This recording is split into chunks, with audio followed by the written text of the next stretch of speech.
Thank you, Deputy Speaker. I rise to speak on the Appropriation Bills 2024-25. The Labor Government's 2024-25 budget is a betrayal to regional Australia. Labor's budget has stripped away funding from nation-building infrastructure in regional Australia and failed to provide new money for regional programs while refusing to fix its self-made cost of living crisis. Labor's decision to slash funding to restore Paradise Dam is a kick in the guts, not only for the Bundaberg area but the agricultural industry as a whole. I've been fighting for Paradise Dam to be restored for many years, and the Labor government's announcement is an enormous blow to our region.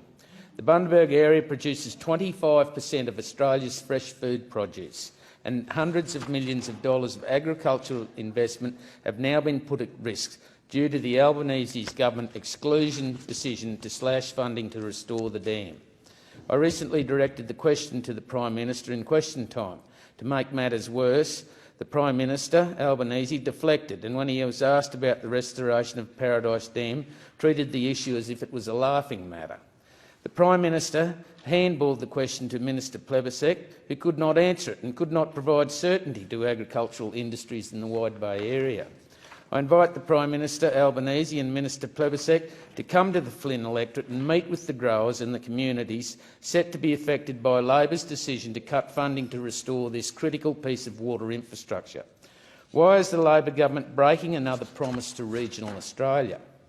Deputy Speaker, under Labor, the aspiration of home ownership has become out of reach and all migration records have been broken.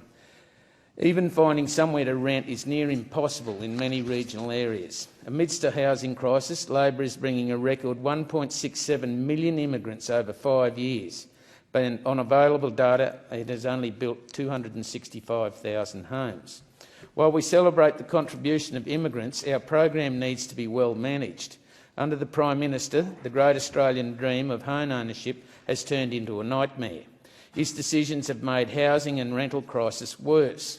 To alleviate pressure on the housing market, Peter Dutton, the opposition leader, and the coalition have announced to reduce permanent migration from 185,000 to 140,000 for 2 years, and then 150 in year 3 and 160 in year 4. Return the refugee and humanitarian program planning level to the long-term average from 20,000 to 13,750. Reduce the number of foreign students at metropolitan universities, increase the student visa fee and apply it to foreign students who change providers, and implement a 2-year ban on foreign residents purchasing existing homes. By getting the migration setting right, the Coalition will free up almost 40,000 additional homes in the first year and well over 100,000 homes in the next 5 years. Deputy Speaker, there are still a lot of questions that need to be answered about Labor's Future Made in Australia bill. This includes $13.7 billion in taxpayer-funded subsidies for businesses, which doesn't address the source of Labor's cost of living and the cost of doing business crisis. I'm a proud supporter of job creation in regional Australia, but I am of the firm belief that a successful industry should be able to stand on its own 2 feet. $8 billion has been announced for hydrogen hubs across Australia, and I suspect Gladstone will be one of these sites in my electorate of Flynn. The Gladstone Ports Corporation have publicly stated that a hydrogen industry at Gladstone will need 110 gigawatts of renewable energy to produce 4 million tonnes of hydrogen. This will require 10,000 wind turbines, 2,500 square kilometres of solar panels to be built, and 45,000 megalitres of water each year. This is over half the capacity of Rookwood Weir near Rockhampton to reach this target. The things that I want to know are how much money will be directed at the Gladstone Renewable Energy Hub in respect to hydrogen? Where will all of these wind turbines go? Are they proposing to put them out in the Great Barrier Reef? Where will all the solar panels go? On prime agricultural land? Is this funding for hydrogen more money and subsidies for billionaires like Mr Forrest? Where will all the water come from for Gladstone's hydrogen industry? And I say this as the Fitzroy to Gladstone pipeline will provide 19,000 megalitres of water for industry at Gladstone. Even with the unlikely possibility of hydrogen industry receiving the full allocation, Where is the remaining 26,000 megalitres of water to come from? There has been speculation that large-scale desalination plants could fill the void. According to the Water Corporation of Western Australia, seawater desalination is 4 times more energy intensive than groundwater collection and over 40 times more energy intensive than water sourced from dams. The math and the economics does not add up. So the plan to use energy to convert seawater into fresh water and then use more energy to convert the water to hydrogen, the economics tells it that this is a ridiculous notion. Deputy Speaker, instead of addressing the causes of Labor's homegrown inflation, Labor is spending up to $315 billion. That's $30,000 of extra spending for every Australian household. Spending does not take pressure off inflation. In fact, it makes it worse, which will affect families across the Flynn electorate. Labor's focus should be on dealing with the high energy costs, high inflation and out-of-control red tape. Instead, Labor continually fails to address the fundamental realities facing most Australian businesses.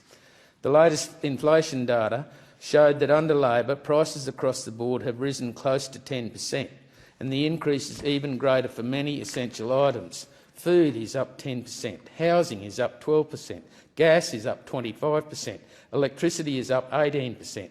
Australians are poorer under this Albanese Labor government. There is a risk that this spending will keep inflation higher for longer.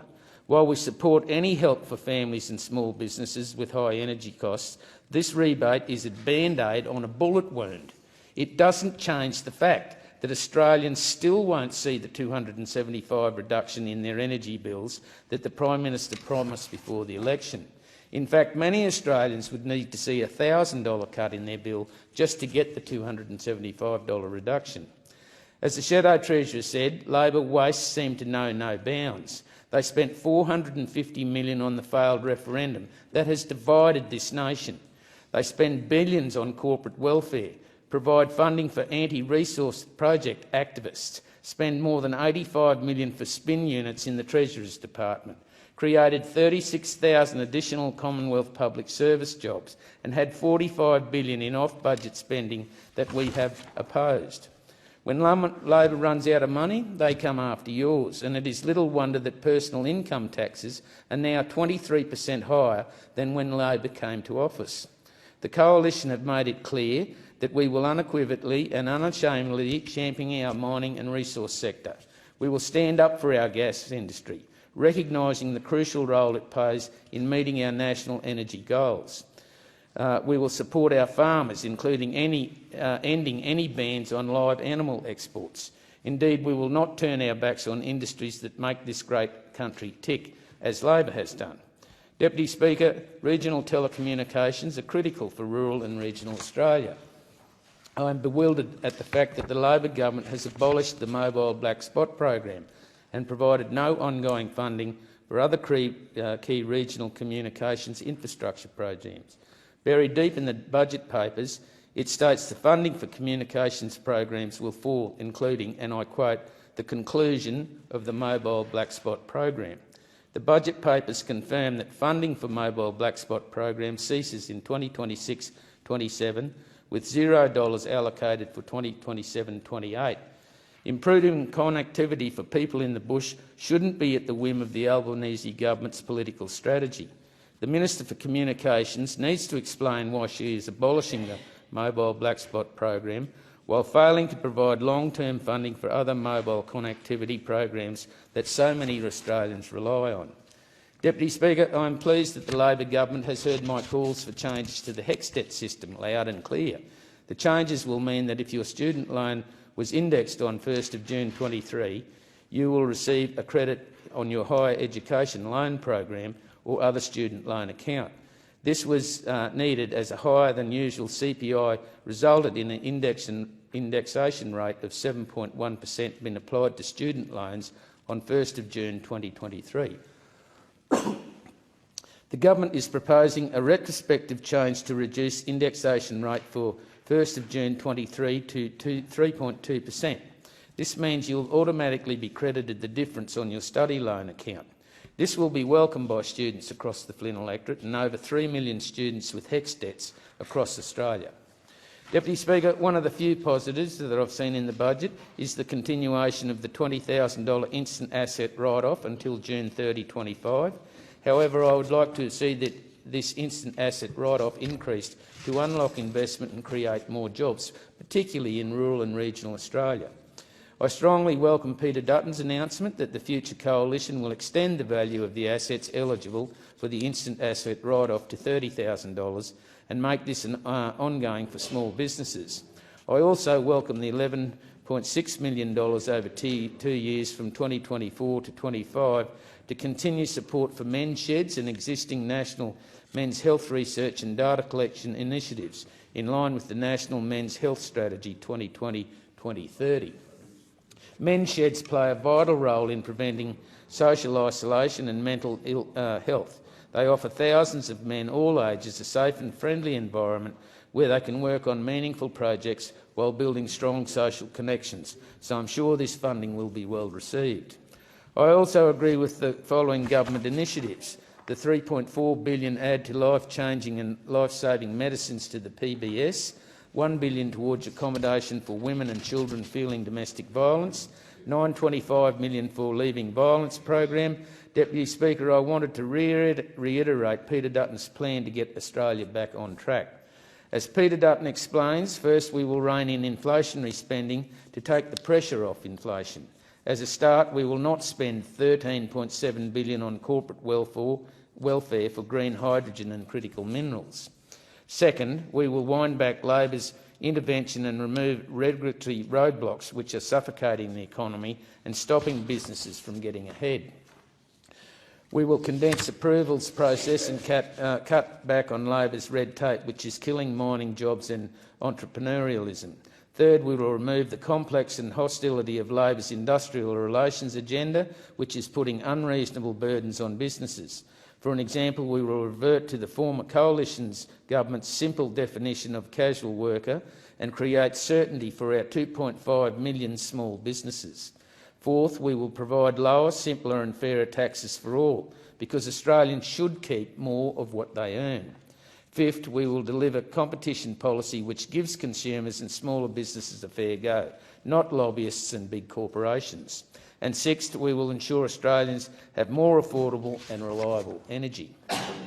Our economic plan is tried and tested principles which will restore competitiveness and rebuild the economic with confidence. Deputy Speaker, Labor is pressing ahead with its new fresh food tax called a biosecurity protection levy. The fresh food tax is disorganised, shambolic and a terrible idea that is likely not to even work. 84 agricultural commodities are set to be taxed to raise around $150 million over 3 years. Food costs will continue to climb because Labor is refusing to reinstate the ag visa, instead introducing just $1 million in its budget for a skilled agricultural work liaison pilot to attract graduates to work in agriculture. In conclusion, regional Australia has been betrayed in Labor's budget. Sadly, it is clear Labor has no plan to fix the cost of living crisis for regional families, and they will feel their pain in their wallets. Under Labor, regional Australians are poorer for being hit with higher taxes, higher mortgage payments and higher groceries and energy bills.